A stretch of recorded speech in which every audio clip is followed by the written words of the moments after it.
you'd rather be than right here, right now. When it's too tough for them, it's just right. Buffalo Recap. Weekly insights for Bills Mafia. Come to the Buffalo Bills to play in games like this. It's a great football team with a lot of moral fiber and a lot of character, and they showed it. Buffalo Recap with John Helmkamp.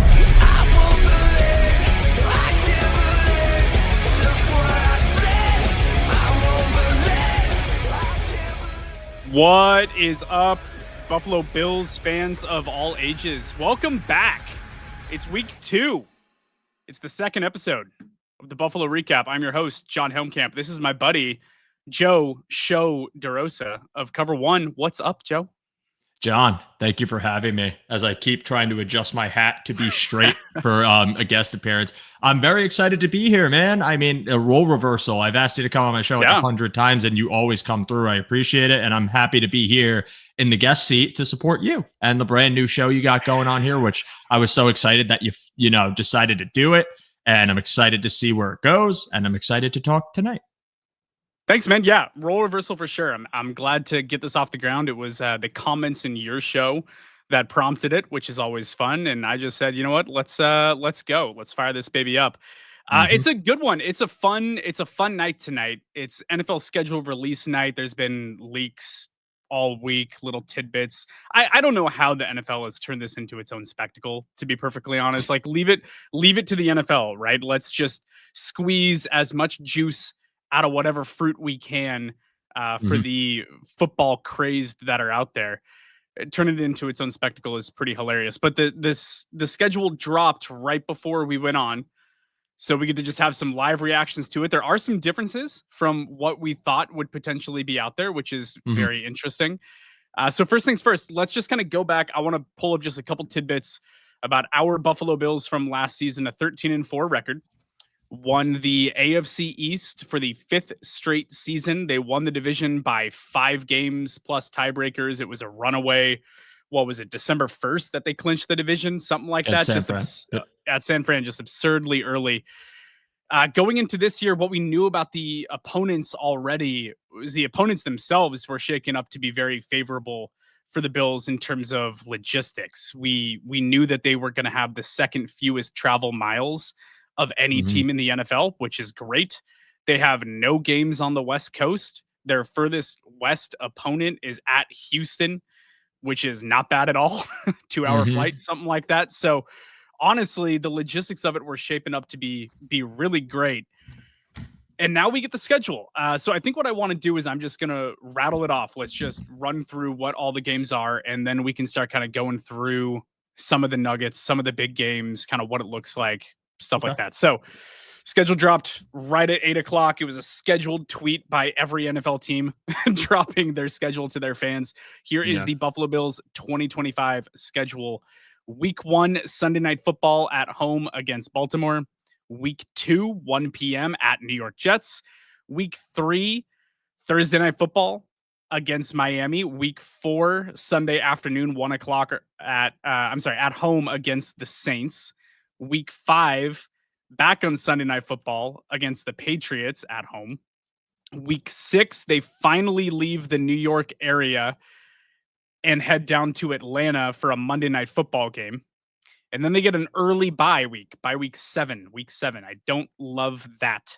But coming out of the bye, we go to a Sunday 1 p.m. game at Carolina against that new look offense that they're trying to roll out. Week 9, 4:25 game at home against Kansas City. Obviously a huge one. Week 10 at Miami at 1 p.m. Week 11, 1 p.m. at home against Tampa.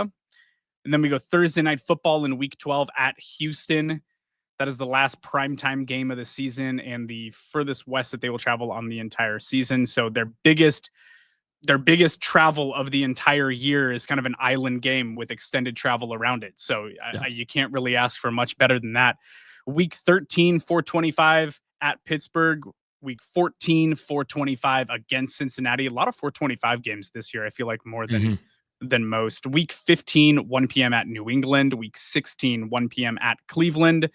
And then they finished the year out with 2 straight home games, 4:25 week 17 against Philly, and then week 18 is obviously flexed and to be determined. They always shake that up the week before, and it'll be at home against the Jets to wrap up the regular season, last season of this stadium. So at first blush, at first glance, they had 5 primetime games last year. They get 5 again this year.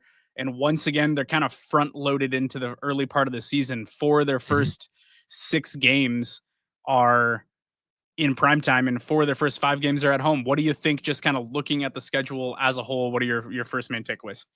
Yeah, I mean, I definitely think the travel aspect of it is the thing I like the most about it. I also feel like, despite the fact that you get 3 straight home games earlier in the season from weeks 3 to 5, where you go Miami, New Orleans, and New England, you still don't see like really brutal stretches of road games. I would say the hardest one, just eyeballing this at first glance with the idea that the team is at the strength that they were at the season prior, is Houston and Pittsburgh.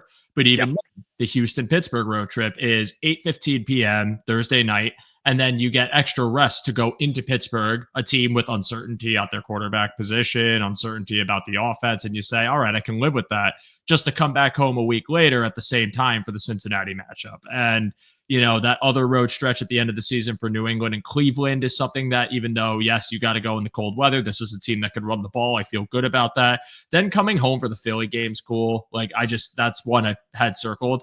I think it's a really fine schedule for them. I think the only gripes I could look at this and say I have are the 2 Thursday night games.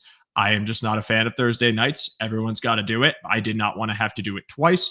And it would have been a dreamboat situation if you had that Thursday night again against Miami earlier in the year, 8:15 p.m. And then that Houston game, which I saw someone originally say could be Monday night, would have been the situation. But they get 2 Thursday night games. You got to deal with it. But even with that in mind, like opening up against Baltimore, you get them out of the way early. The other teams that you're dealing with on the schedule, their records last season were losing records. In New York Jets, the Miami Dolphins fell off a bit. New Orleans, New England. Atlanta is the one, though. Like, I'm looking at this early part of the schedule, I'm pumped for, man. I'm actually stoked for that game. I just think it's so cool to play NFC teams you don't see often. We haven't played Atlanta, I think, since Matt Ryan came to Buffalo and threw no, he had the taunting penalty at the end of the game. I think that's the last time we played them, if I have it correct. And it was it's such a fun game. So I love matchups like that. But going to Atlanta for the first time since the Bills broke the drought, the Jordan Matthews game, and just seeing like them play Penix in primetime, that's going to be fun. So to kind of summarize it, like, this is a fun spread schedule. I don't think there's really anything I could look at it and say, wow, like they're really getting this. They got a brutal stretch here. The early bye is a gripe I have. The 2 Thursday games is a gripe I have. But again, no travel across the country, no Christmas game, no Thanksgiving game, none of that. Just straight up schedule with a couple little wrinkles and a decent amount also of 4:25 1 p.m. games, which again, like I'm a big fan of the 4:25 slot. I think that's the perfect slot. 1 p.m. is just what we've come to know and love from the drought years, but one that I think is a favorable and solid time slot. So yeah, man, I don't look at this with any kind of like disgust. This is just a pretty neutral, like fine schedule for them to have right now. Okay, so the schedule is fine. That's the show. See you guys. Wrapped up in what's it been? 9 minutes? Yeah. Okay, but there are some interesting things to discuss for sure. 2 Thursday night games really strikes me. I can't remember that being a common thing where you have teams play multiple Thursday night games in a season. Maybe it is, and it's just not registering with me as something that we see on a regular basis, but it stood out to me as kind of odd to have 2 of them. That stretch, week 11 to week 12, you go Sunday 1 p.m. game at home against Tampa to a quick turnaround Thursday at Houston. Houston, to me, is one of the biggest wildcard teams in the NFL this year and last year as well. You kind of never know what you're going to get out of them on any given week, right? When we went down to Houston last year, it was not a good experience. That was probably the ugliest game of the season for Josh Allen, probably the ugliest game of the season for the team as a whole. Nico Collins blew by Cole Bishop like he was a swinging barn door. It was a rough one. It was not a great game. And then there were major questions at the end of that game about the clock management and the play selection and everything. So that was just one of those real ugly games last season. So having to go in primetime at Houston, are we going to run into a situation like that again? Or is this team going to fall on their face a little bit? Or are they taking a further step forward with CJ Stroud continuing to emerge into one of the top young quarterbacks in the league? That to me is a very interesting game. Now, the good thing about that, I guess, in getting that Thursday night game, I don't love Thursday night games as a whole, but I'm trying to be optimistic here. You get a mini bye after it for the last part of the season. So by getting that Thursday night game, yeah, it's a short turnaround from your home game against Tampa, which Tampa is not one to be slept on. Nope. And then you go to Houston, but then you get a mini bye coming out of that for a road trip to Pittsburgh. And Pittsburgh, for those that don't know, is hosting next year's NFL draft. And my conspiracy theory is that this is the season that they finally pull the plug and decide to tank to try and get an early home draft pick to draft their quarterback of the future next year. That's the Kool-Aid that I'm serving on Pittsburgh this season. So we'll see. I mean, a week 13 game at Pittsburgh to then come back home the following Sunday. I mean, after the Houston game, you go 6 straight weeks, probably with the last week of the regular season as well. 6 straight Sunday games, all in the afternoon, all in the Eastern time zone, most likely, unless that Jets game gets flexed in, which I don't really see it getting flexed. It's, probably not going to be the most relevant game on the schedule, I wouldn't think. So you probably have 6 straight East Coast afternoon slot games for Bills fans to not have to stay up super late and sweat about, which I think is a nice run to the end of the season. Kind of what you were saying though. Nothing stands out as being just a horrible thing where you have like 3, brutal road games in a 4-week stretch or something along those lines. You're just not running into that. You start at home for 3 of the first 4 games and your 1 road trip in the first 5 weeks. I'm sorry, home games in 3 of the first 5 weeks, and your 1 road game is just hopping down to New Jersey. Like you're until week 6, you're not leaving New York. Basically, it's a pretty favorable, easy schedule in terms of the scheduling aspect to be able to stay at home and stay fresh and all that kind of stuff. So it's an interesting one. Let's go through just some of the biggest matchups here of the season. Like you said when we were discussing it early, you get Baltimore out of the way right out of the gate. Baltimore is a brutal test. We all know it. Last year in the regular season, they ran roughshod over Buffalo's defense. The defensive line didn't really have any answers. And then Buffalo showed up with a very different attack, a very different execution in the playoff matchup, which was a super narrow victory that honestly could have gone the other direction on that last throw by Lamar Jackson to Mark Andrews in the end zone. What are your thoughts on Baltimore going into this season? Are they still right up there in terms of top AFC competition? 1000%, yes. They are not to be taken lightly, as they inked Derrick Henry to an extension today too, so that unit is not going anywhere for at least the next 2 to 3 seasons.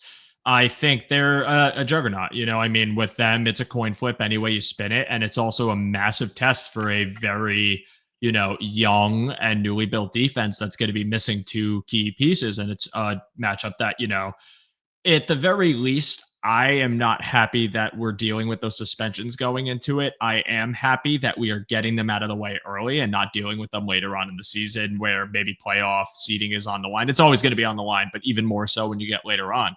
I think that they are still top flight of the AFC. They're just a loaded roster that you look at their offense. They have a really nice receiving core that just added DeAndre Hopkins to be the 3, a solid tight end room with Andrews and Likely, the running back room. You get Derrick Henry, who is the best of the best, one at least, in the league currently. You add Justice Hill. You're also getting Keaton Mitchell probably healthy. So now you have the return component of their game along with that explosive third back who might ascend past Justice Hill this year. And then the defense, man. Look at their draft. Like beyond just the defensive structure they already had, unfortunately losing Ardarius Washington was something that, it sucks for their defense. But you draft Malachi Starks to pair him with Kyle Hamilton. Oh my goodness, excuse me. I almost said Xavier Watts because I've been so fixated on Notre Dame tight end or safety. You see, I'm short circuiting. I like their secondary.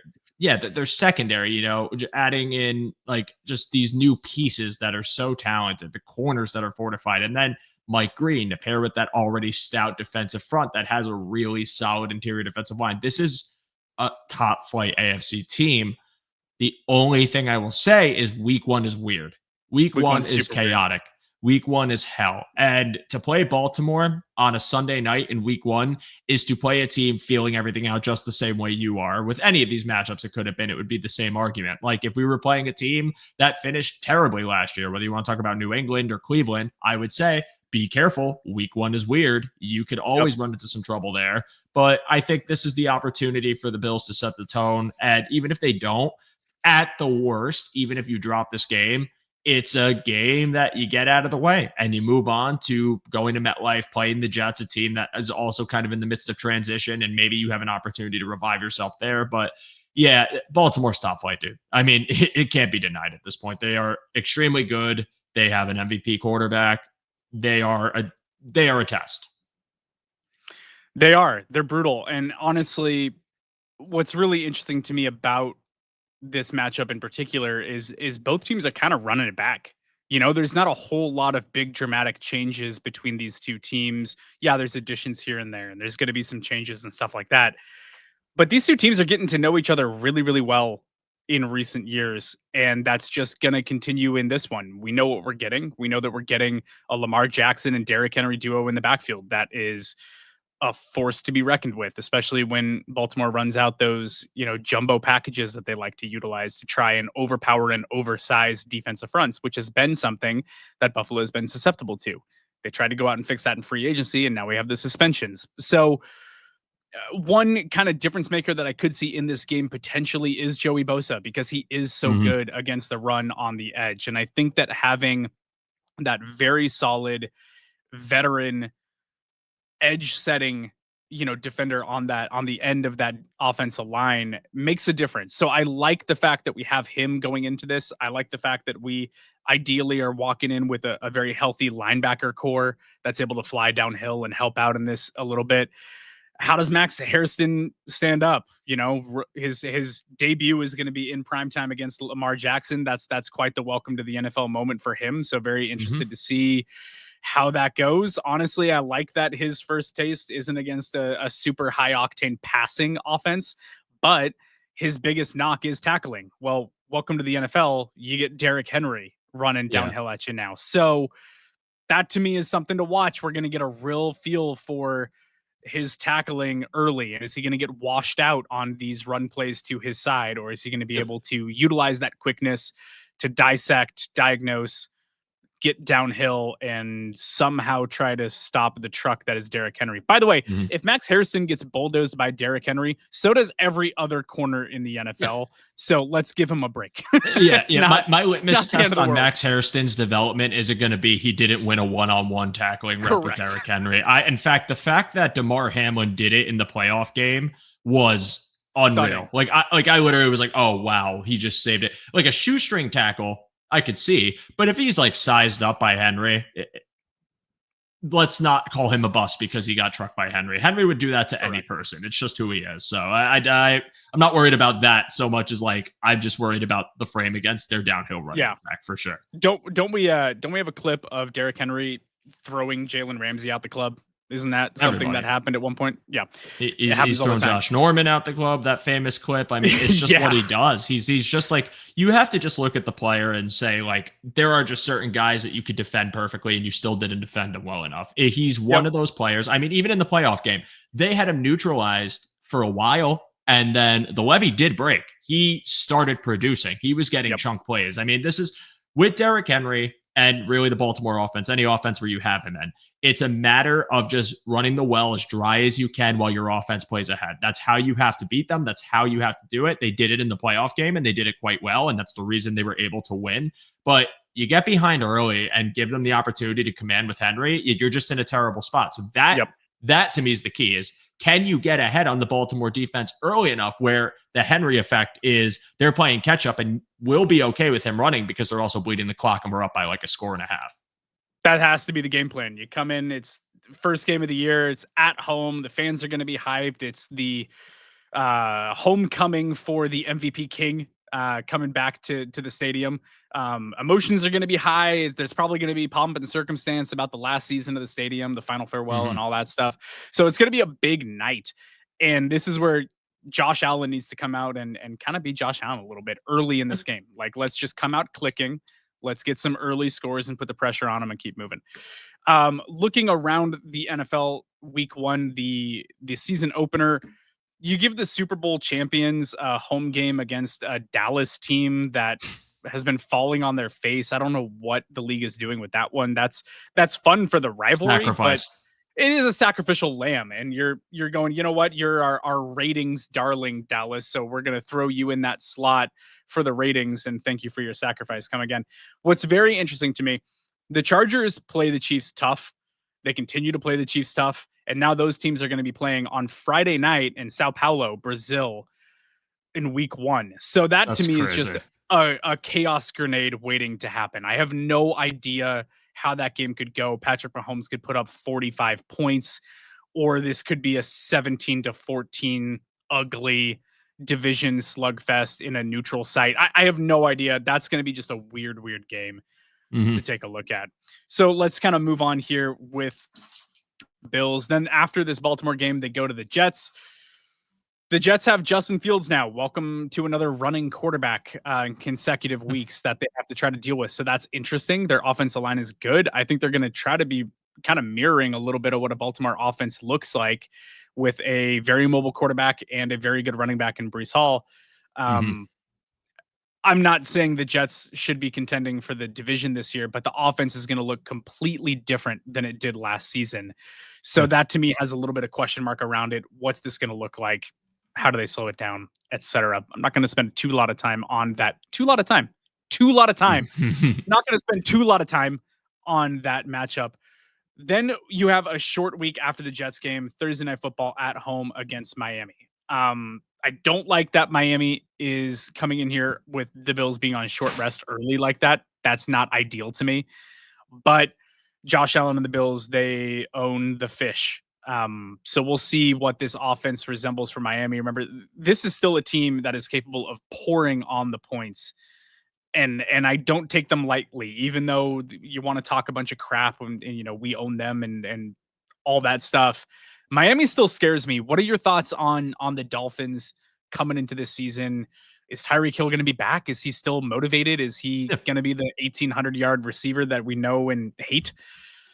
I think the Miami Dolphins are a team that matches up well with the Bills despite all the losses. And I don't even mean that in a facetious way. They do put points on the Bills defense. I think it's kind of a similar idea where it's we want to tire them out and win the race because they burned themselves out early, which I feel like is the mantra when you talk about all the games they've matched up against each other. But remember vividly, the last Miami game we played, it came down to a 61-yard field goal that won it for them after Miami came back and tied the game because their defense or their offense just was unstoppable. I mean, they are a team that because of the speed they play with, they will take advantage of the Bills' upfield aggressive nature by just essentially delaying the play, like doing those kind of not fake handoffs, but like delayed handoffs and play action and ways to draw you off where you are going to pursue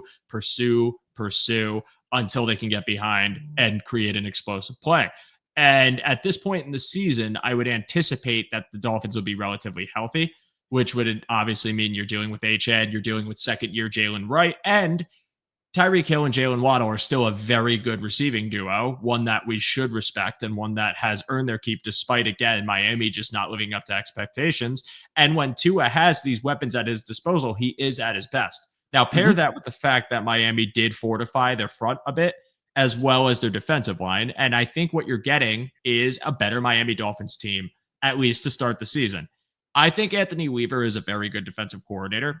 I think, again, the results conflate the view of the team, or the results skew the view of the team. Like we kind of think they're nothing because we win, and it's good that we've been winning, but there's still a test. And I think for the Bills defense dealing again with the Hoyt and Ogunjobi suspensions aren't these colossal things. They're just inconvenient, but you have a lot of young players on your defensive line, and then you have your savvy vets, but a lot of these young players getting significant playing time against the Miami offense that really tries to bait switch, move you out of your place, and confuse you and keep you from really pursuing correctly, holding your eyes, just making you have to guess nonstop with the speed to really hurt you. So I think it's a test, and I don't take it lightly either. I think you got to respect what the team has been able to do. But with all that being said, earlier part of the year and the Bills' kind of defensive philosophy, I think the Bills improved in their secondary as well. I think the Bills have added talent to their front as well.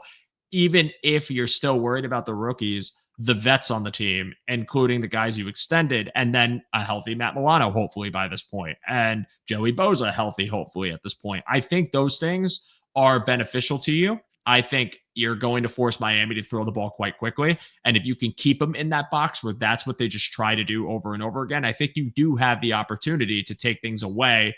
The vertical component of this Miami offense, really limit what they're able to do schematically.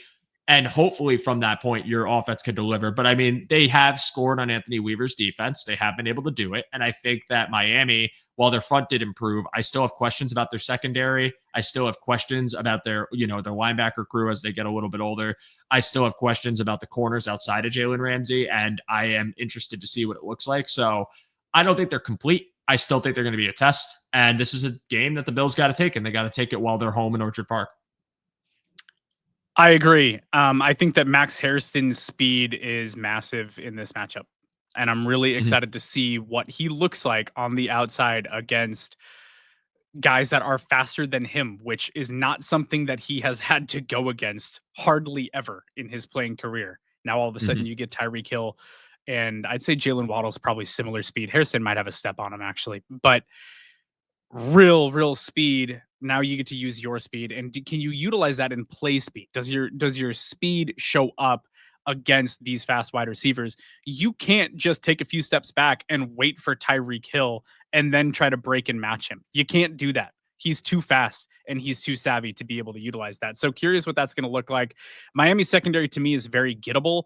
I think this is a Keon Coleman game where we really see a breakout performance in his second season, assuming that he's healthy. Get him involved.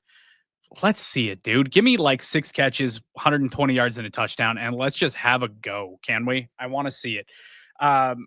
Tua Tagovailoa's stats career against the Miami Dolphins averages 203 passing yards per game, has thrown 9 career touchdowns, 10 career interceptions. That bodes well for the Buffalo Bills.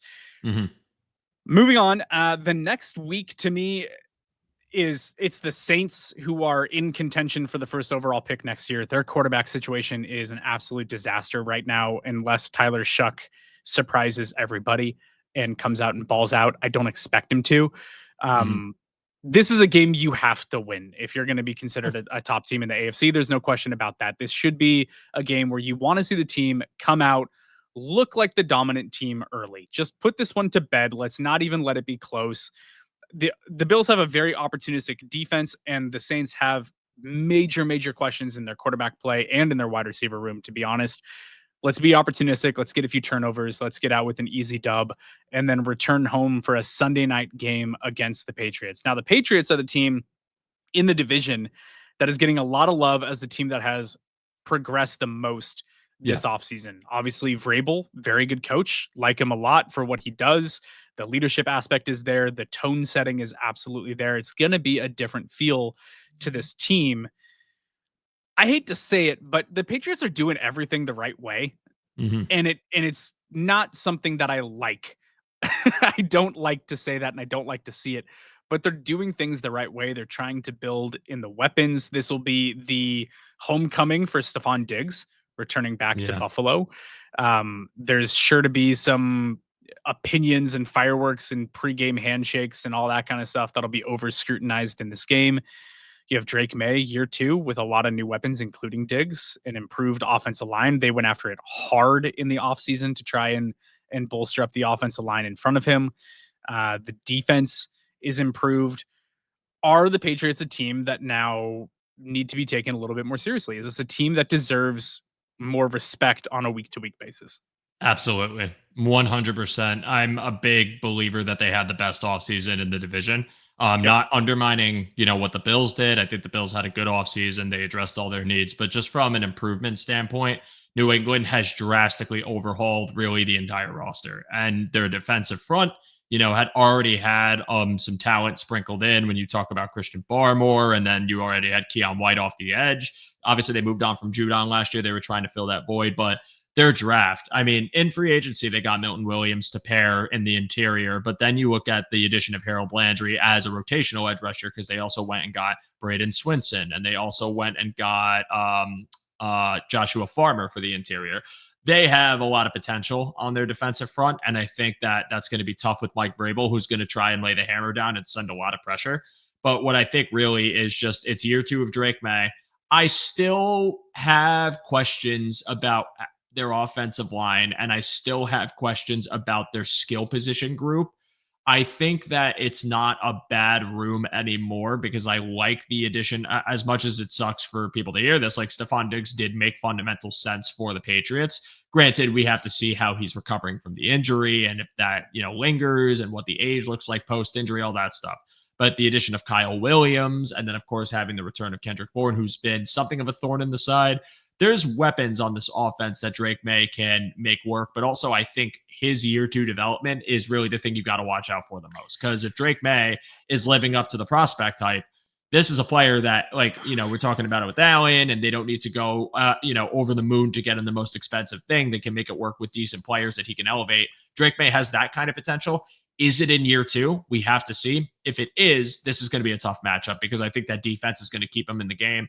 But if Drake May maybe still growing pains with the offensive line, maybe not being fully intact, maybe Will Campbell's getting adjusted, maybe they're just not fully set yet, and the skill position group isn't proving to be as dependable when it comes to consistent separation and explosive play potential, then I think it's a winnable game for Buffalo. I even think it's winnable just because it's a Sunday night home game and, there's a lot of momentum for them coming off a game where you play New Orleans, which I think they should win if New Orleans really is struggling and the roster just doesn't live up to any sort of potential.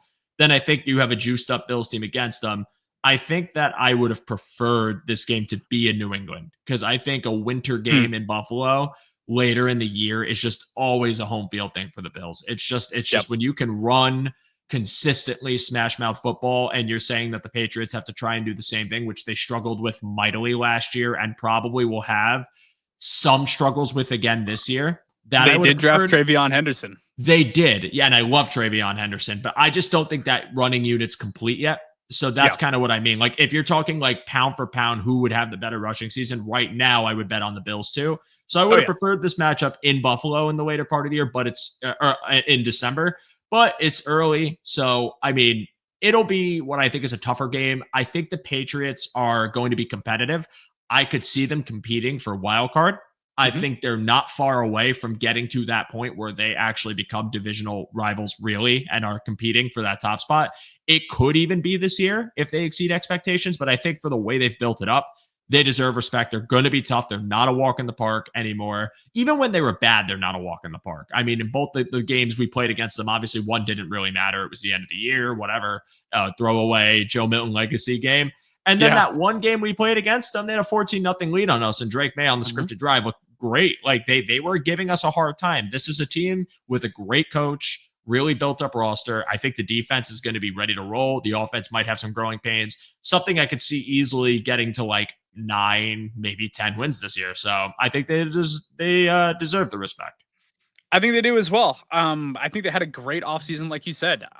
Travion Henderson is a dog, and he is a ferocious pass blocker. He's going to be on the field all the time in that offense. Yeah. And then they still have their hammer back there too. Let's not forget, they still have Ramondre Stevenson as well. So it's a lethal backfield. Again, their whole offensive line is not entirely set yet. Will Campbell was them trying to protect the blind side of Drake May. It's what a team should do. You draft your franchise quarterback. You're excited about him. Let's go get him weapons and get him protection. And that's what they're attempting to do.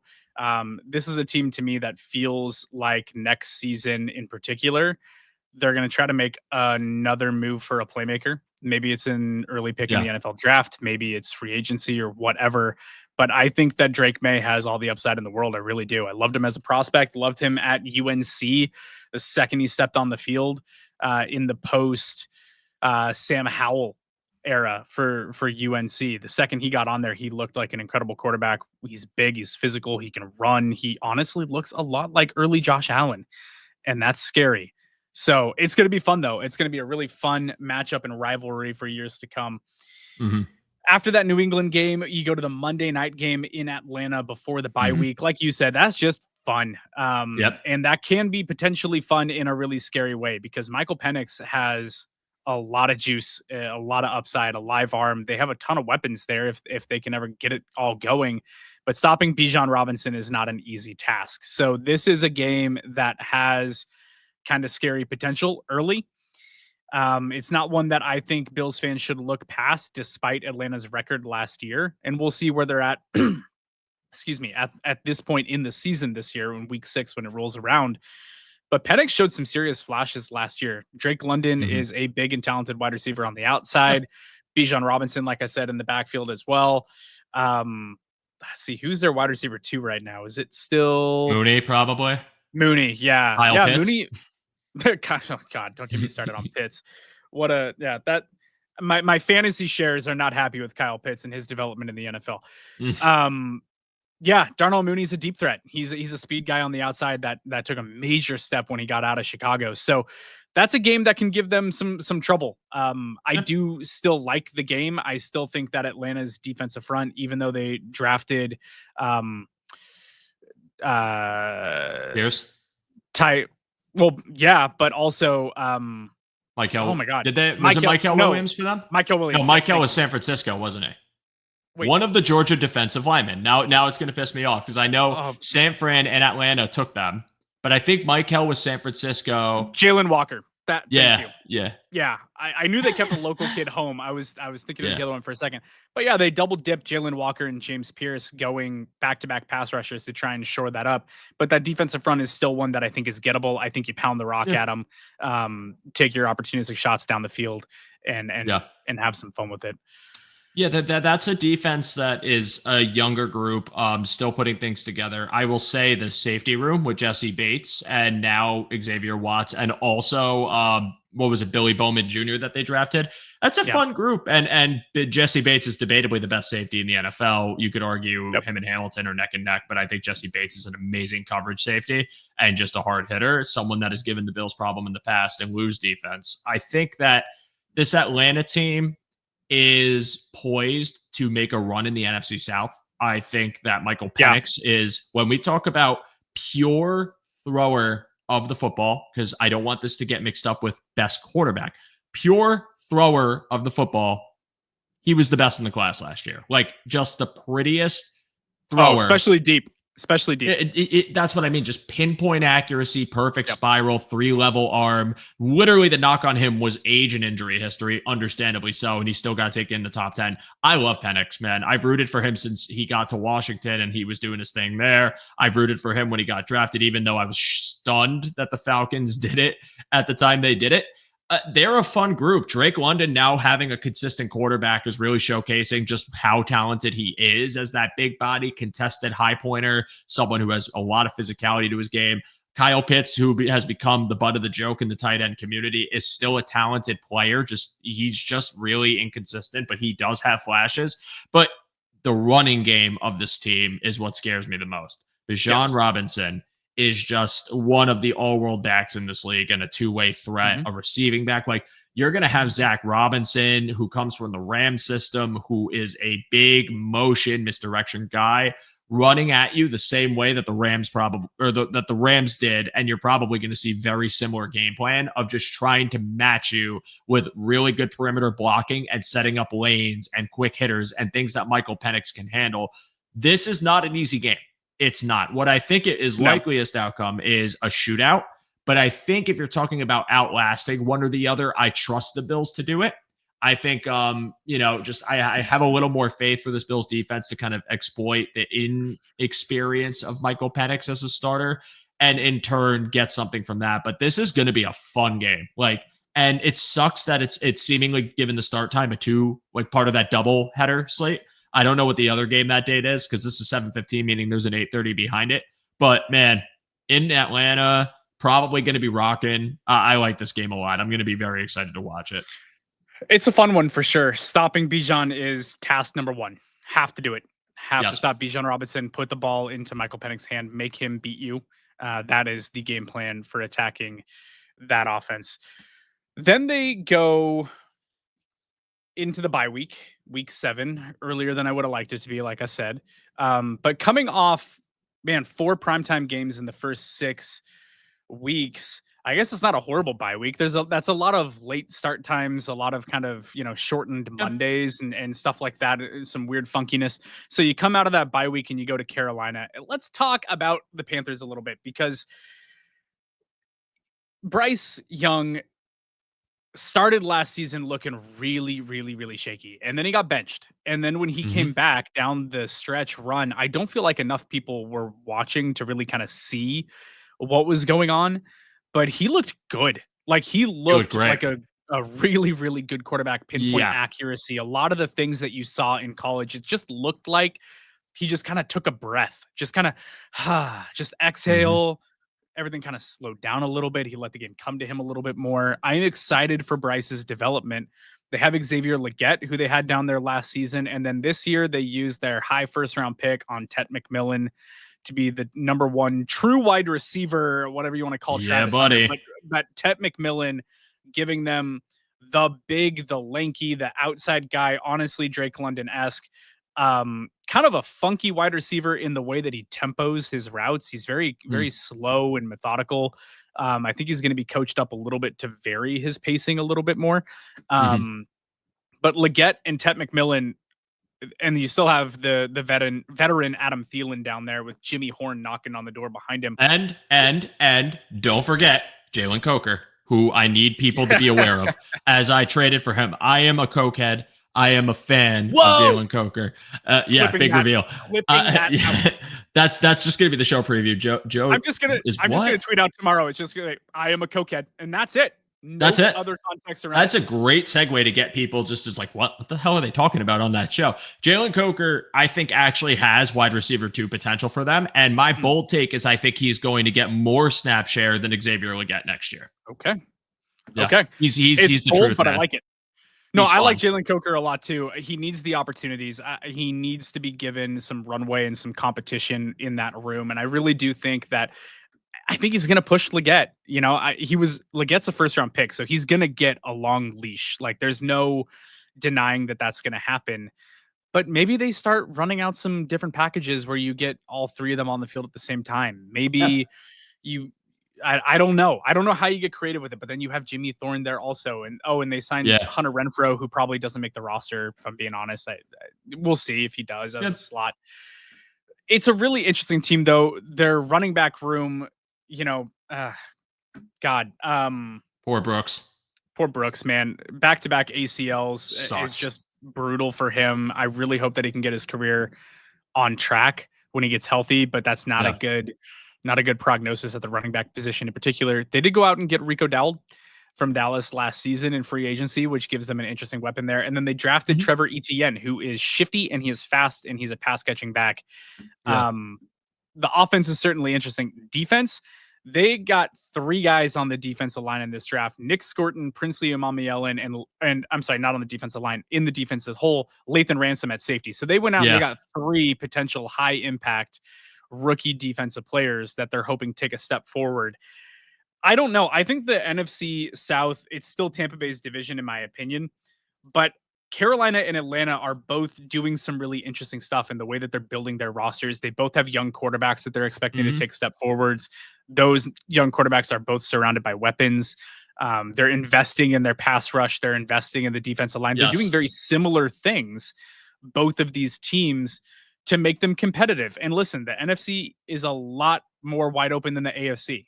If you told me that one of these teams is a 9-win team that sneaks into the playoffs, it would not surprise me. I can absolutely see that from both of those rosters. Carolina would be a big surprise and a step forward. But if you look at the way that Bryce Young played down the stretch last season, it wouldn't surprise me at all if they continued to keep that up, got a few division wins, pick up some outside the division, and at least knock on the door of making it to the postseason.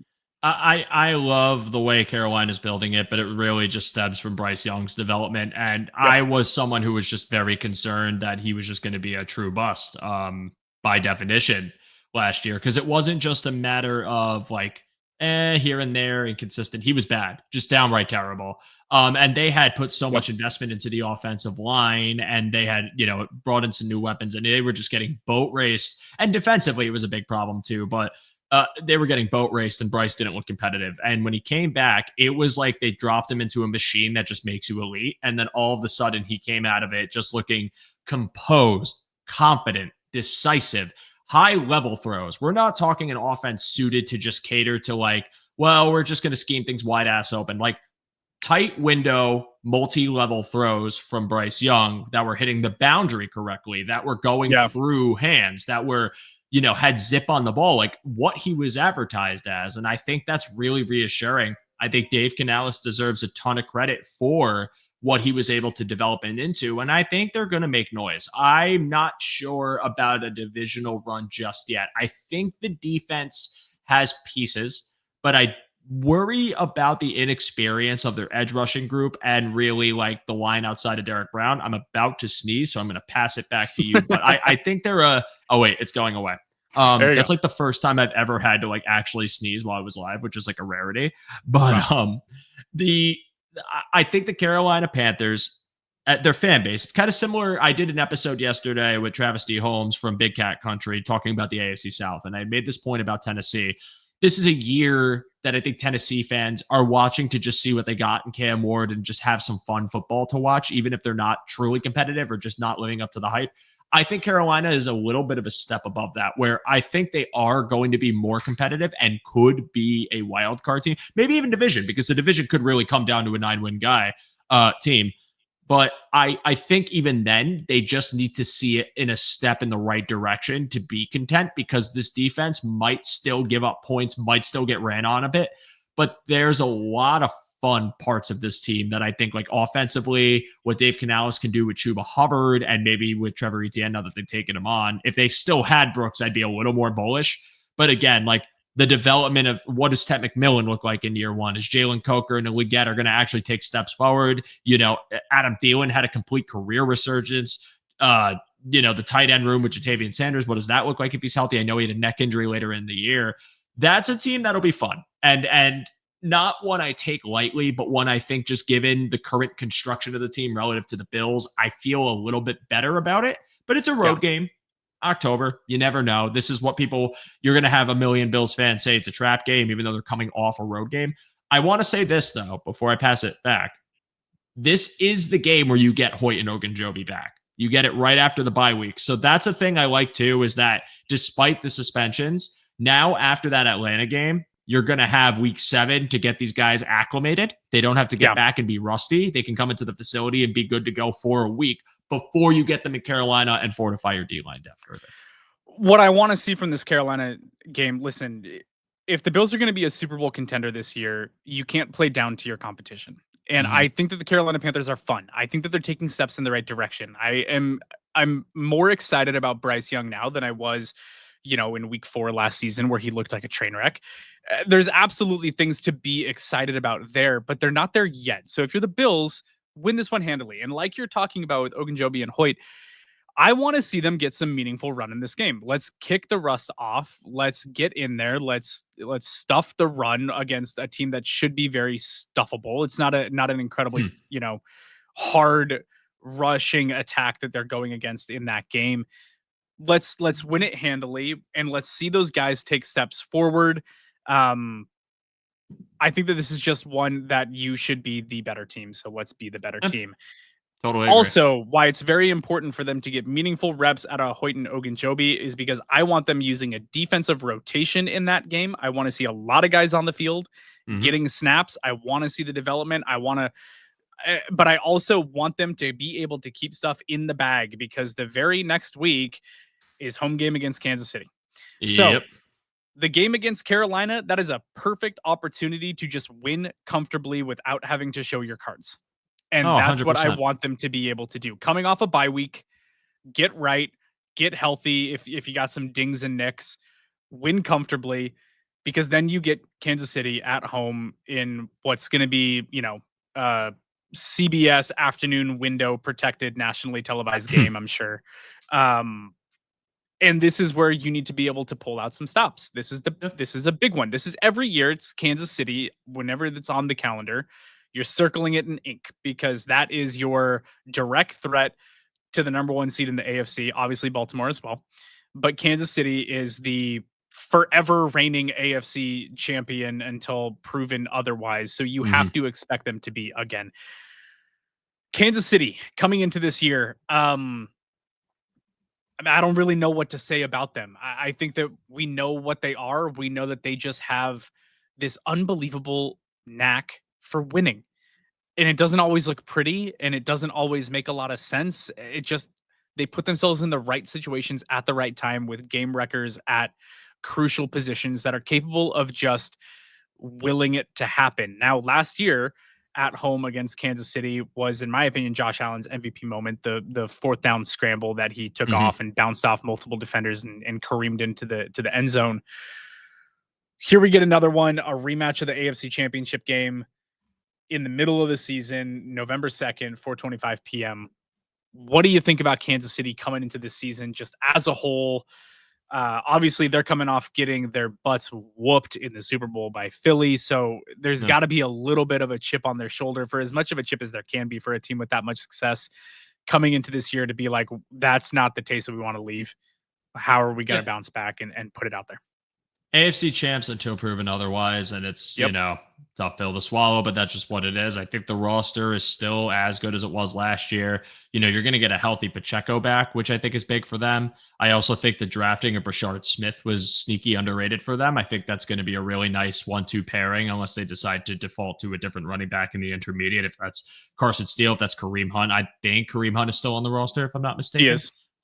So they have it's the Chiefs. We know them as well as we know anyone in our division at this point. They are capable of running the ball in the most unsexy way, getting the 4 yards they need, and then they just get these short first downs, and or short third down, short second down, and that's all they do to just continue to piss you off endlessly.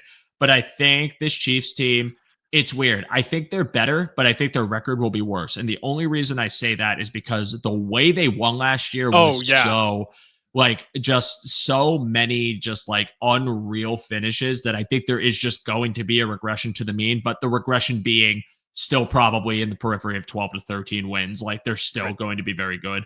But Xavier Worthy, year 2, is a true vertical threat. Still drafting Jalen Royals as a possession guy, maybe to line up out of the slot. I think the big wild card for them is what ends up happening with Rashee Rice, because we don't really know what the future holds for him as far as suspensions go. So if they miss out on him for, let's just say it's an 8-game suspension and Jalen Royals slides in to take that rollover, how does it look to begin? It's a room that I think, again, it's still Patrick Mahomes. It's still Kansas City. The offensive line had some questions last year. Did they do enough to fix it? I guess is a question I'd have for them. But really, they are just, it's the Chiefs. There's nothing else I could say. I think the drafting of Omar Norman-Lott was very good for them. Just again, the Spagnuolo blitzing defense with a front that constantly puts you in hell, because now we freed up Chris Jones' space to go out wide or go onto the edge or line up as the 1 and then have Norman-Lott next to him with edge rushers that are going to crash in. Ashton Gelati, another nice pick for them, who seems to have his game-wrecking plays every game when he was at Louisville. A lot to like if you're just a football fan about what the Chiefs are doing, but I don't need to get too deep into it. We know what they are, and it's a perennial juggernaut contender that's won Super Bowls, and you got to defend your dirt. But it seems like this is the trend. They come to Buffalo, or we go to Kansas City in the regular season, we win, because it almost seems like it's baiting you, and then they go to the playoff, and there's a second dimension that the Bills have just not been able to beat. So, I mean, I don't know, man. Do I root for the Bills to lose this game? So maybe if we see them in the playoffs, they actually win it. I don't know, but it's Kansas City. It's just, we know them. They're tough. It's what I expect to be another close game, because now it feels like we've played them so much that we always reach the same script every game is the same script with them.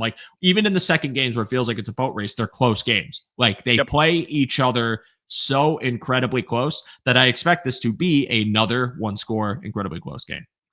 It seems like it always is. That's why it was so weird to me when they won by 9 or 10 last year. I'm like, you mean it's not a 1-score, 3-score, or 3-point game? Crazy. That's weird. What is happening here? Yeah. But again, it was the regular season when it quote unquote doesn't matter. In the postseason, it turns into something else every single time. Obviously, the AFC Championship game was remarkably painful for Bills fans. So this game will always just be the pinnacle. This is the biggest rival for the Bills, and it's not even in their division. This is just the Goliath that Buffalo has to get by. And for Bills fans, the hard reality of it is we're not a rival for Kansas City because we haven't beaten them, not in the playoffs. So we're not a rival to them yet. This is like the Red Sox in 2004 versus the Yankees. Okay, the Red Sox hated the Yankees. And in this situation, I know I'm talking to a bunch of New Yorkers, most likely, who are not interested in looking at this from the other side of the coin. But as of right now, Bills fans, you're the Red Sox.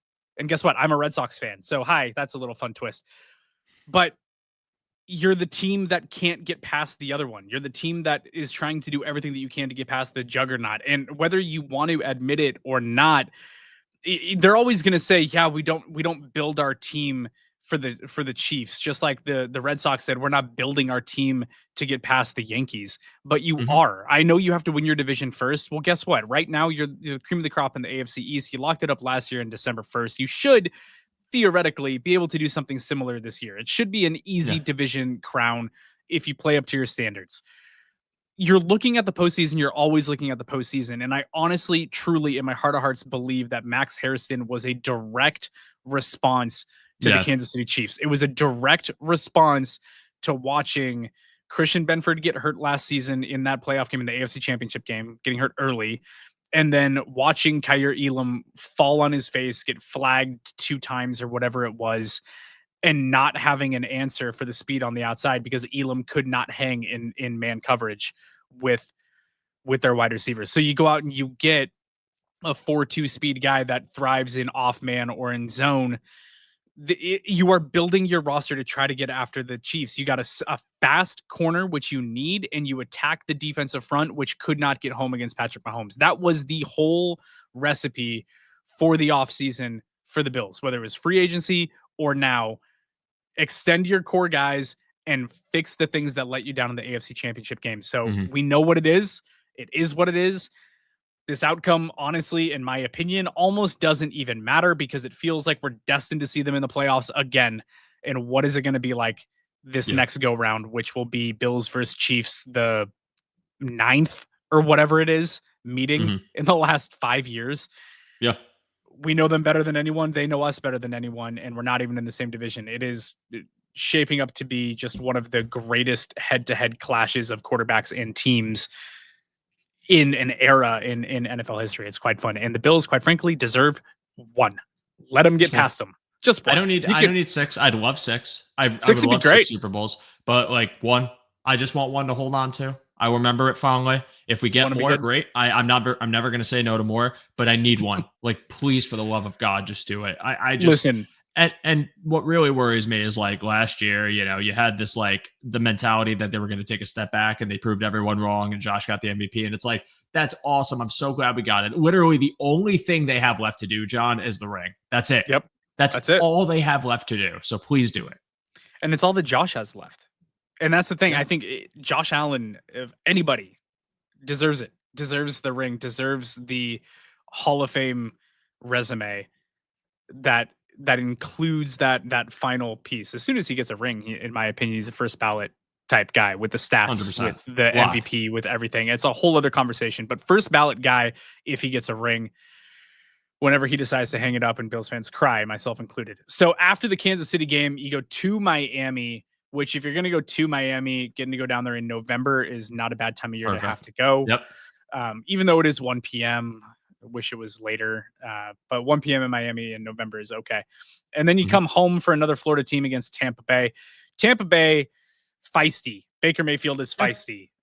They're tough. They have good receivers. They have a running game with my Oregon boy, Bucky Irving, who took a massive introduction into the NFL. Was thrilled to see him thriving with Tampa Bay last year.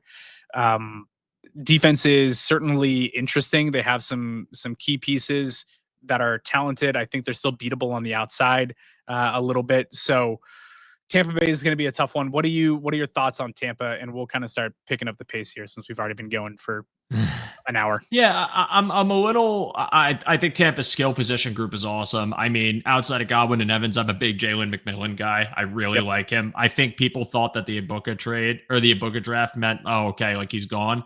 No, I think it's going to be a very big rotation of skill position. But McMillan is more of a downfield guy at this point, and he does really good at it, even if it's out of the slot.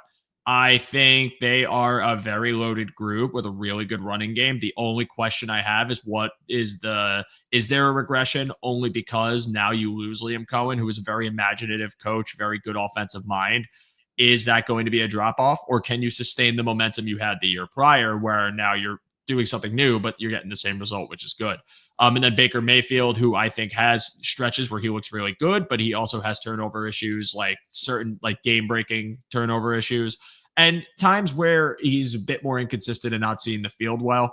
So those are really the things that I feel like with Tampa, I need to see kind of clean up to believe that they're going to, replicate, but they won the division. I go with the recent winner. So I'm picking them to win it again. And also because I just love their draft, dude. I mean, Benjamin Morrison was an awesome get for them. Great Walker, David Walker, a guy I gushed over. You know how much I was counting on the table for Benjamin Morrison. Them getting him in the second was beautiful. Yeah, they did a lot of really smart, savvy moves for that defense. And, you got Todd Bowles manning the helm, and he's going to do a good job and keep him competitive. Their interior with Vita Vea, Kalijah Cansey, like it's a really fun room, a fun group of players. So Tampa's defense will be stingy, but I think, like you said, there is room to kind of exploit them. Antoine Winfield Jr. is amazing, but I think the last time we matched up with them a couple years ago, it was a pretty similar defensive structure, pretty similar. You had the same coach, same scheme, and you kind of had your way with them, even though it was Thursday night football. I could see the similar result happening again. Levante David is so good, but he is getting older, and you wonder about the coverage ability and whether they attack those linebackers. A game, again, that I think is going to be a tough out because Tampa's a stingy team, but I think you can win it. Then you get a little quick turnaround plus travel.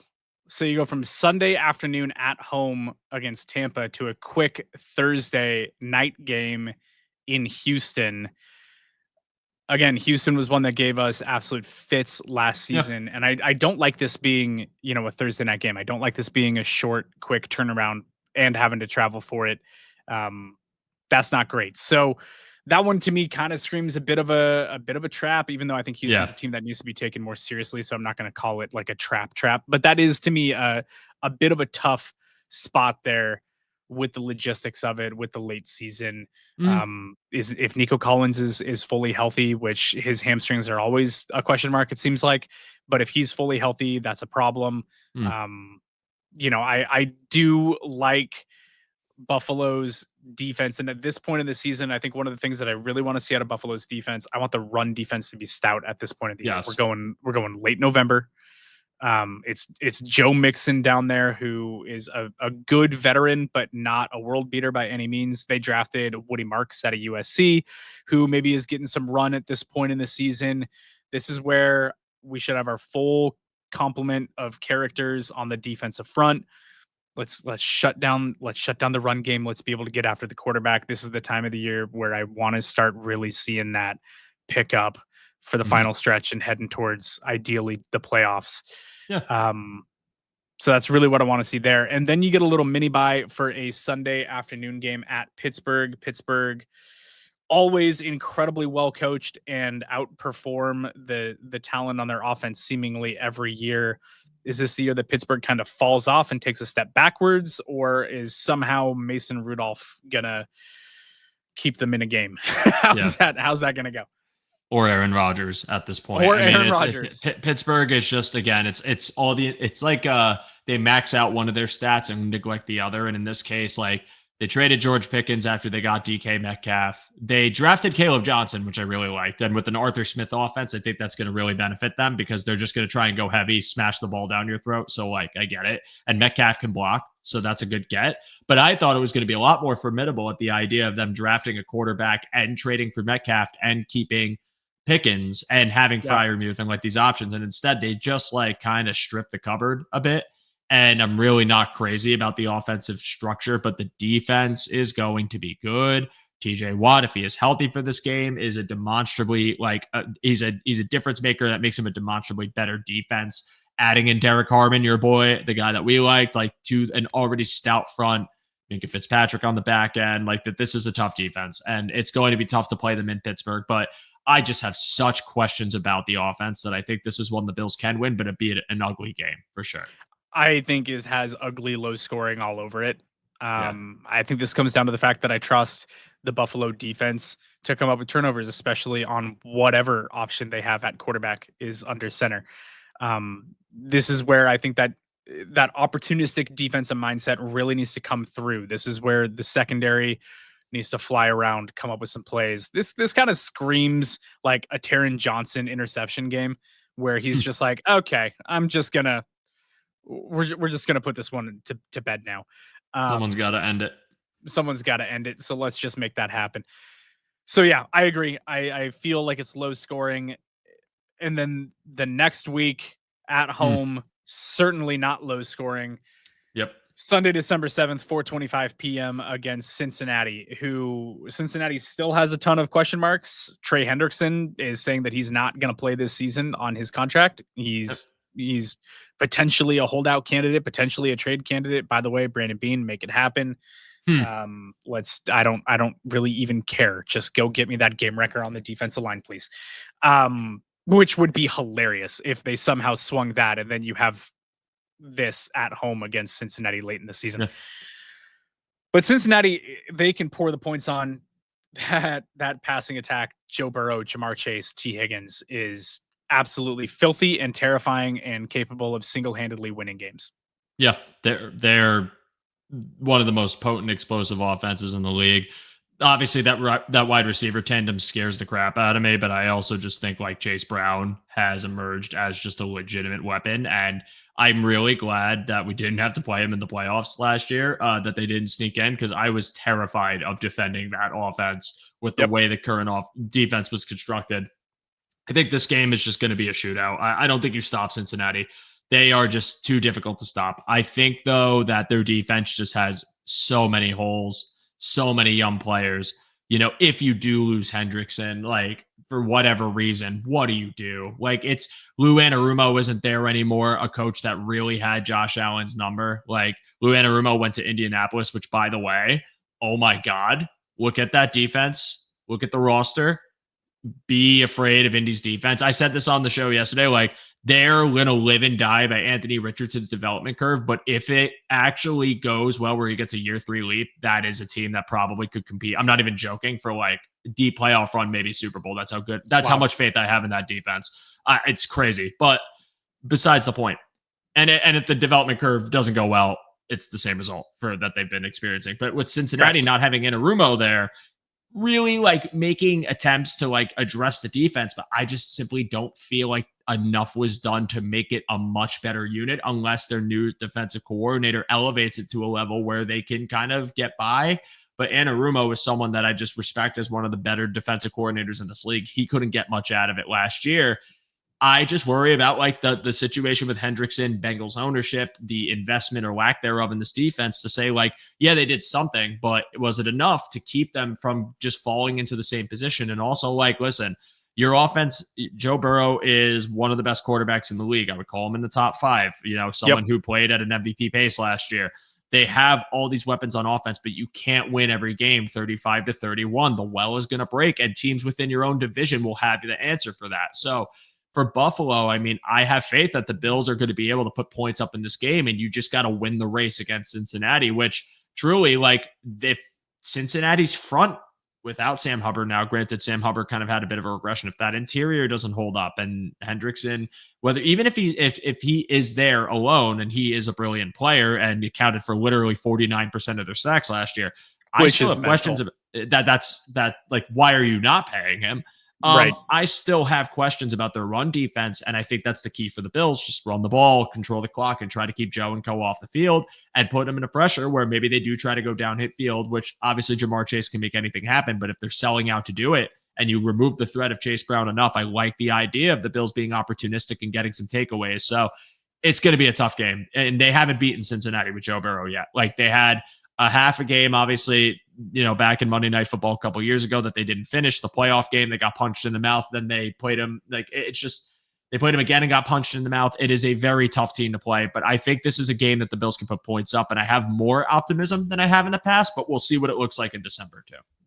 Also, do not sleep on their late running back selection, Taj Brooks. Yes. Out of Texas Tech. He is a very complete back, very, very talented runner. I think by late in the season, they really start looking at him, really start giving him more opportunities there in that offense. And he is someone that scares me to have to go against. I think makes them more well-rounded. Like I have respect for Chase Brown. Absolutely. But for my money, I personally just think that Taj Brooks is a better running back. Like that's the way that I look at those two. Obviously, Chase has experience now in the NFL, which goes a long way, and we'll see how Taj adjusts to the NFL level. But coming out as prospects, I thought the Taj Brooks was a lot better. I think he only got drafted as late as he did because this running back class was so absurdly deep. I think this is a guy that really should have been in the 3rd or 4th round type range. So Cincinnati's tough, and we know it. That'll be a brutal one. And then you go to Foxborough for Sunday, December 14th. Oh, by the way, it was mentioned early in the show, but it bears repeating. No Thanksgiving game, no Christmas game for the Bills. They avoid both of those, and Black Friday. They avoid Black Friday too. None of those scenarios shake out for the Bills. So in terms of logistics, man, I like this schedule a lot. So week 15, they go to New England. At this point of the year, we're going to know who the Patriots are. And I think that this at this point gets pretty scary for them in terms of the development of Drake May and what this team looks like. And they're probably really taking on Vrabel's identity at this point, and you're starting to see that take shape. That is a game that I think deserves a lot of respect on the calendar late in the season. I am not chalking up either one of our matchups against the Patriots as just easy dubs. I honestly think the Patriots are going to get one of them this year. I feel like that. I feel like that's well within the realm of possibility with the adjustments that they've made. With as talented as Drake May is, it's possible that they catch the Bills, on not an ideal day, and it's just kind of one of those letdown games for the Bills this season, which, in my opinion, would just throw gasoline on the fire for Patriots fans and the organization as a whole to be like, see, look, we can, and then it starts getting a little as it scary should from there. If they do that, like I would do this. Absolutely. I mean, shit, the Bills in 2019, like when they almost beat Brady and the Patriots at home, I was like, they're getting there. Like they're getting really close. Like it's a role reversal. They are trying to ascend to that point that the Bills are at, and that's the mentality they're going to have. Like they're going to try and take you down, and they might get one on you. You know what I mean? Like that's going to happen.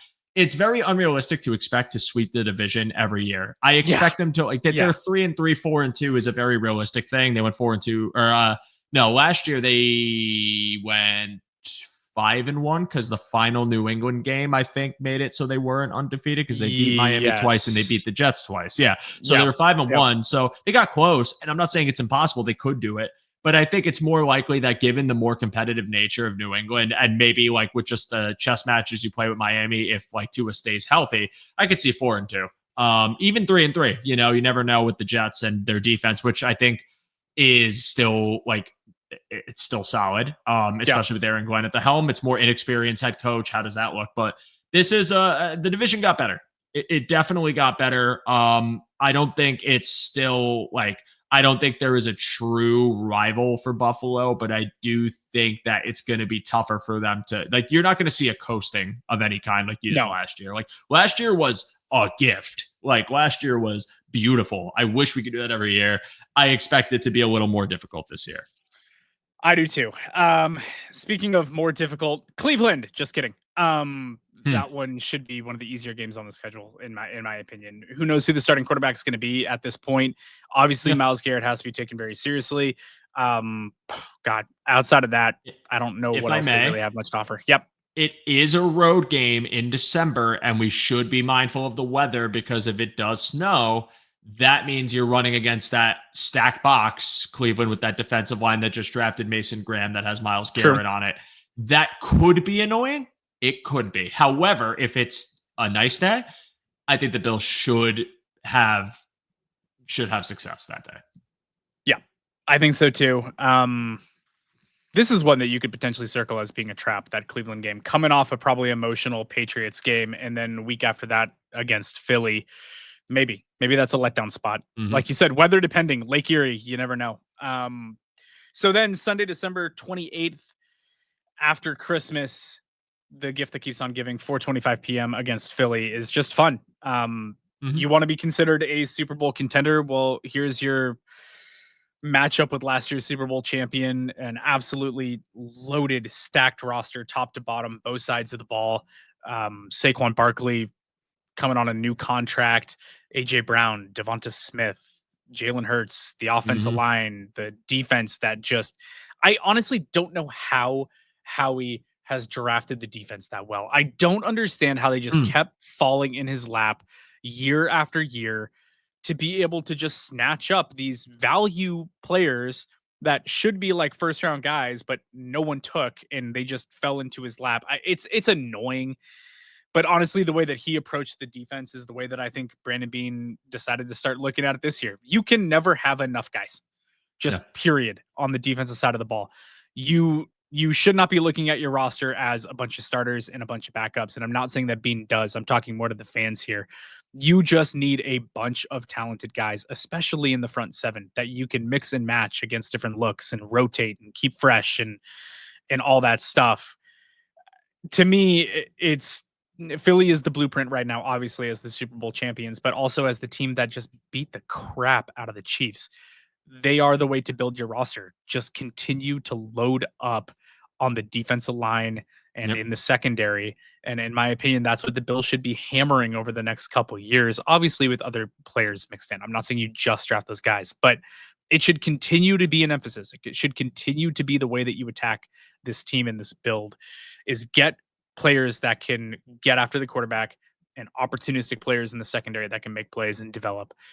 And Philly has done that flawlessly. So this game obviously is fun. And if it's a victory at home against Philly week 17 with the Jets to be determined in week 18, this game could be both teams potentially playing for the number one seed in each conference. This is going to be all eyes on it.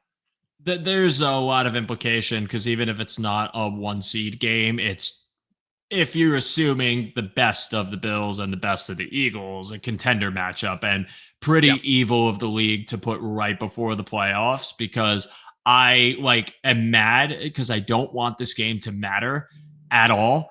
But if it's like seeding purposes, then it's just absolutely cruel to put like these teams having to play each other in Buffalo right before the playoffs with potentially like a high seed on the line for it. Like, that's just so annoying. And also like, especially with the way the last Eagles game went down, like I wanted to go to this game specifically. Like I wanted my final visit to like the Ralph, that stadium, to be against this team.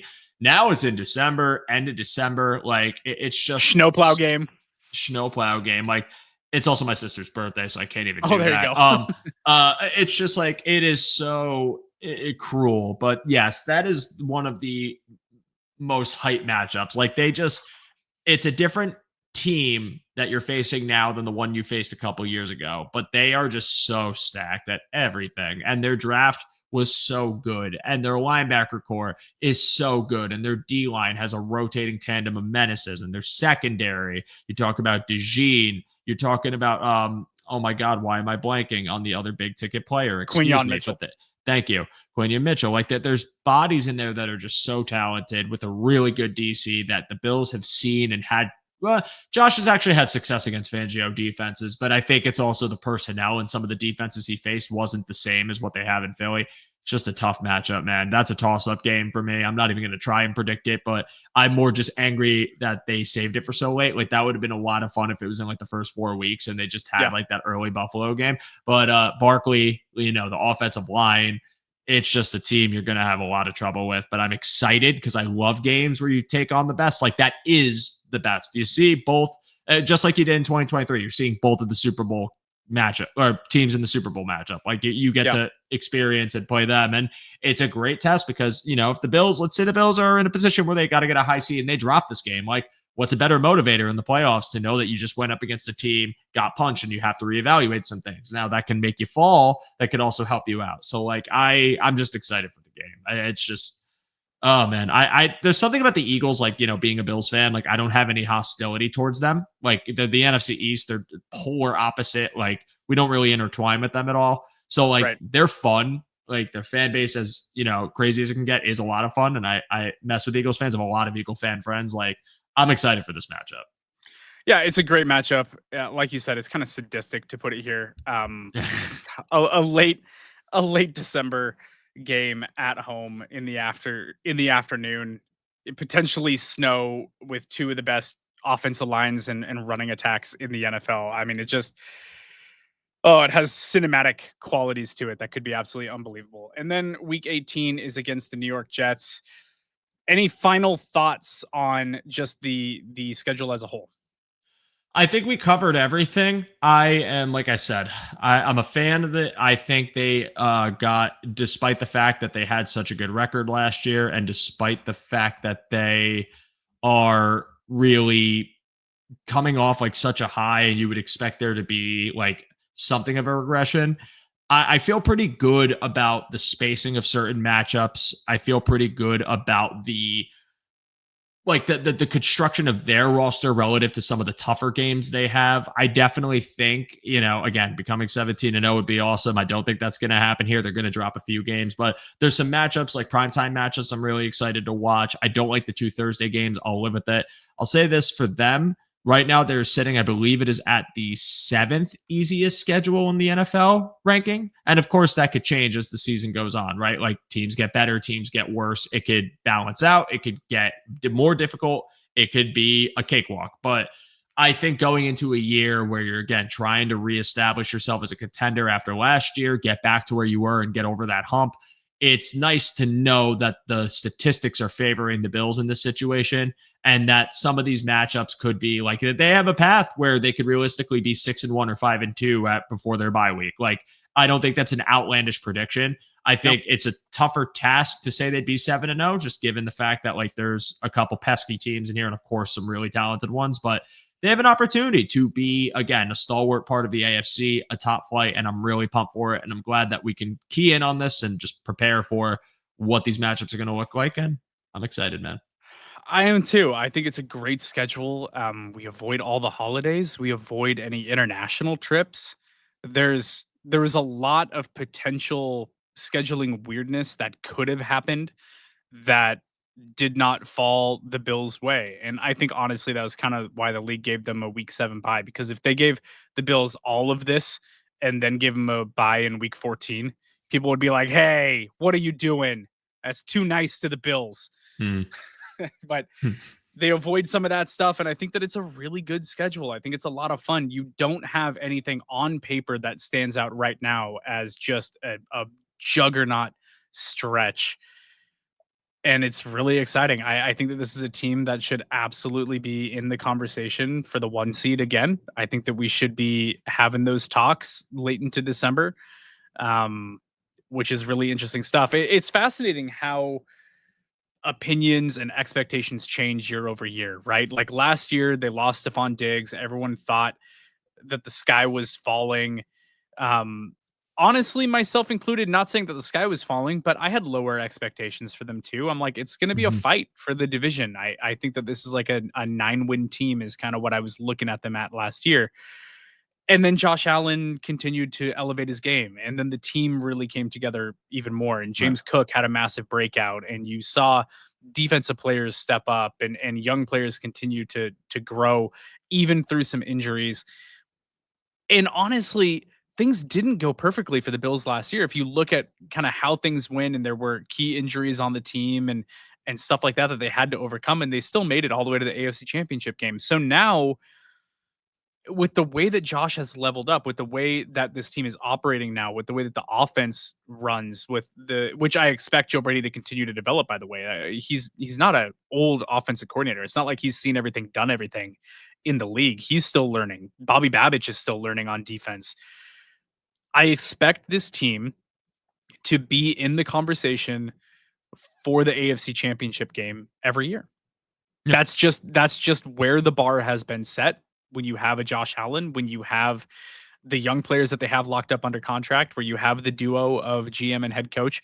This is a team that should be taken very seriously. That's right in the middle of the conversation and is knocking on the door for a Super Bowl. And they're doing everything, in my opinion, pretty much the right way to set themselves up for that.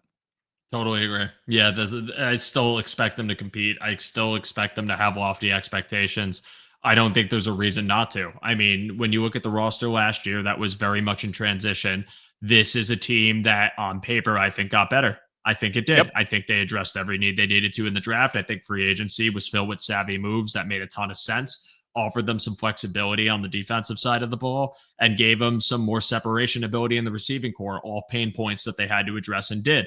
I see it as, I just always feel like the off year from a year where you were in 13-4 is like, now they're going to go 11-7 because that's just the way it's been. But I'd like to see them break that mold. I want to see that stigma go away and then repeat it and maybe even do better. And I think they have an opportunity to. And with the schedule like this, there's really no excuse to not at the same time, because it is considered an easier schedule in the league. I think it's the second easiest in the AFC East by metrics. I think only the Patriots have an easier one. And that's really where you got to look and say, like, this team's got to get back to where they got to get, where they got in the AFC Championship and get over that hump. And this is really one of the most well-constructed rosters, again, on paper, that I think they've had in the Josh Allen tenure. And I'm really pumped to see what it looks like come day one. And I will say this, final point. If this defensive investment pays off, I think that's the key to getting them to finally getting over that hump. Like, just finally having stability in their pass rush, finally having stability at cornerback 2, and a rotating tandem of corners if you believe in Dorian Strong. Like, if they really just finally hit on what they have been trying to accomplish since Brandon Beane has gotten to Buffalo, this is a team that I think takes you to a championship. But we got to see it. It's a fun schedule. I hope it works out for them, and I'm excited. I think that pretty much puts a bow on it. My good sir, thank you so much for joining us. Really appreciate you coming on and chopping it up. It's always a good time. I'm glad to be able to repay the friendliness of extending the invitation. Tell the people who you are, what you're doing, where they can find you. For sure. My name is Joe DeRosa. You can find me on Twitter /X at @show_DeRosa. My show Under Review is live every Tuesday night at 7:30 p.m. EST.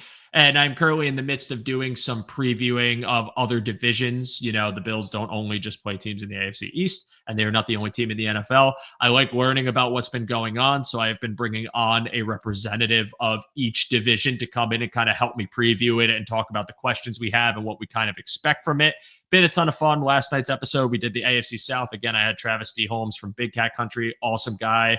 Really fun to speak to, and we did a really cool preview. So if you could check that out, that'd be awesome. Right on Cover One's YouTube channel. Check out all the content we got going on over at that network. We got a lot of shows. But John, I'm happy to be here. I'm excited again for you and this show and the future of it. I think you're doing great work over here, and you've already gotten off to an awesome start. Looking forward to the future for you, but appreciate you. I'm down to do this again, and go Bills, man. Let's hope the schedule is 17-0. Go Bills. Can't end it any better than that. All right. Thank you so much. That'll put a wrap on this week. Back next Wednesday night. Find me on YouTube. Find me on X. Listen to this wherever you listen to your podcasts, and I will catch you guys next week.